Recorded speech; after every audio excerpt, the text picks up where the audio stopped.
Europe 1, il est 7h47. L'interview vérité. Thomas, vous recevez ce matin Carlos da Silva, député socialiste de l'Essonne. Pour le coup, il n'est pas un rallié, c'est un valsiste pur et dur, un compagnon des bons et des mauvais moments. Bonjour Carlos da Silva. Bonjour Thomas Tuto. Cette candidature de Manuel Valls, désormais officielle, est-ce que c'était son objectif, son but depuis le début, depuis la première minute à Matignon? Non, vous savez, mais en même temps, Manuel Valls avait été candidat à la primaire. Il estime depuis longtemps avoir les capacités. Il l'a démontré à Matignon pour les plus grandes responsabilités de l'État. Il a travaillé loyalement avec le Premier ministre qui est à l'époque Jean-Marc Ayrault, avec le président de la République. Et en même temps, les circonstances, le débat qu'il y a eu depuis plusieurs semaines ont fait que sa candidature, à défaut d'être logique, en tout cas, elle s'imposait à lui. Et en même temps, il a la volonté de servir son pays. Il était à Matignon. Il vise aujourd'hui l'Élysée. Il y a, oui, une forme de progression logique. Il a eu des mots pour François Hollande hier. À François Hollande, je veux dire mon émotion, mon affection. Je veux lui dire la chaleur de mes sentiments. Et là, on doit se dire que François Hollande doit se dire t'as qu'à croire. Beaucoup, y compris parmi les proches du président de la République, l'ont accusé, Manuel Valls, de lui avoir savonné la planche, d'avoir fait un travail de sape qui a payé et fini par tuer politiquement François Hollande. C'est absolument faux. D'ailleurs, moi, je discute avec beaucoup de proches du président de la République. Il faut faire attention au off, comme on dit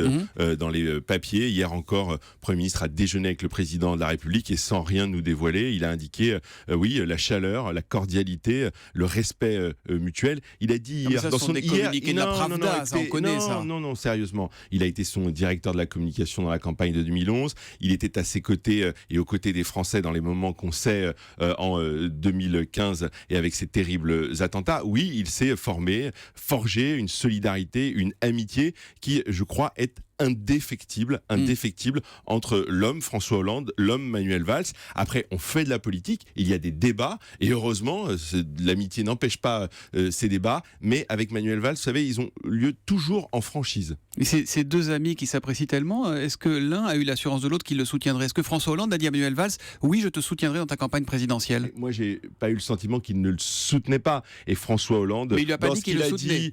Écoutez, je n'ai pas à révéler, et Manuel Valls encore moins que moi, le contenu des discussions entre le président de la République et celui qui, à l'heure où nous parlons, non mais là, c'est un poids politique. Là. C'est pas ça relève pas du privé. Le président de la République a la charge de l'État. Il devra dans la journée nommer un Premier ministre, qu'il faudra former un gouvernement. Vous verrez au cours de la campagne les expressions de François Hollande, les expressions des proches du président de la République. Et moi, sans rien dévoiler, vous verrez que le président de la République sera pour que cette gauche progressiste ait une voix et qu'elle l'emporte à la conviction primaire. À vous, c'est que François Hollande soutiendra Manuel Valls? Conviction, je sais la complicité, le travail en commun accompli entre les deux hommes, et j'ai confiance. Et François Hollande, alors, a-t-il dit à son complice qu'il allait lui succéder à Matignon? Je ne crois pas, et s'il lui avait dit, Manuel Valls ne me l'aurait pas dit, et c'est normal ainsi. Et je pense que le président de la République consulte depuis plusieurs jours, réfléchit et proposera ce qui lui semble la meilleure solution pour la France, parce que c'est déjà évidemment le premier point, que la France soit servie, que les Français et les Français soient protégés jusqu'au bout de ce quinquennat. Nous avons la chance d'avoir des ministres de grand talent dans le gouvernement de Manuel Valls. Il y aura des valsistes là dans le nouveau gouvernement?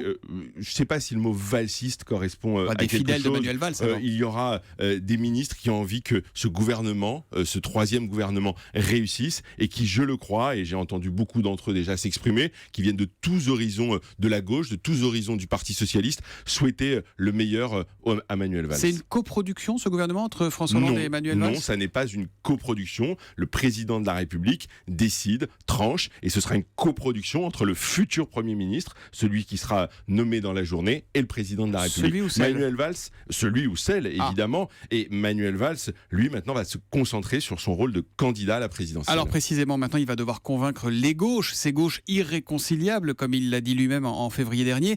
Comment compte-t-il s'y prendre pour apparaître comme un rassembleur? C'est un mot qu'il a beaucoup utilisé hier, rassembleur. Vous savez, l'avantage avec Manuel Valls, c'est qu'il dit les choses, y compris quand il dit hier dans son discours, moi-même j'ai pu avoir des mots qui clivent et poser des débats que la gauche n'osait pas poser. Moi je me souviens quand il était député maire d'Évry, qu'il parlait très fortement de sécurité. Il était un peu seul au Parti socialiste avec quelques autres, et parfois il heurtait, et on a vu que le Parti socialiste, la gauche, a fait sa mue. Et en même temps, Manuel Manuel Valls, mais vous le soulevez ou le soulignez moins, c'est quelqu'un qui est capable de rassembler. Comme maire d'Evry, je le disais, il est à la tête d'une équipe qui rassemblait les communistes. Je ne crois pas, a dit Martine Aubry hier sur la question peut-il rassembler. Europe Écologie Les Verts, le Parti Socialiste, les radicaux de gauche. Dans son gouvernement, je rappelle que ce n'est pas lui qui a demandé à Cécile Duflot en son temps ou à Arnaud Montebourg de quitter le gouvernement. Ils ont produit pour les uns des actes qui étaient difficilement compatibles avec l'exercice ministériel. Pour d'autres,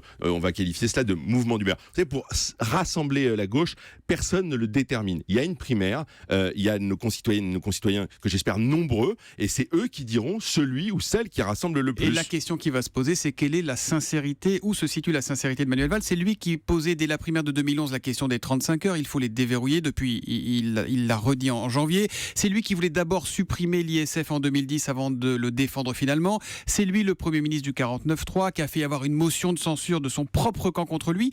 Où est sa sincérité à Manuel Valls? D'abord, il y a la sincérité de la volonté, puisque vous parliez du 49.3. On avait un groupe de députés qui ont bloqué toute possibilité de débat à l'Assemblée nationale. Et quand on est en charge, quand on a la mission du président de la République d'avancer, eh bien, on utilise les moyens constitutionnels qui vous sont donnés.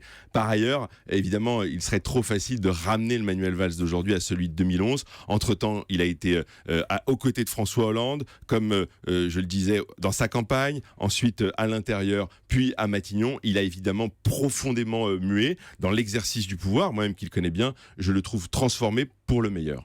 À quelle heure il démissionne ce matin, vous savez, non? Oula, je pense qu'il ira voir ce matin le président de la République. J'imagine que l'entretien va durer et donc j'imagine que d'ici la fin de matinée, la démission sera remise. Merci beaucoup Carlos da Silva d'être venu ce matin sur Europe 1 et bonne journée.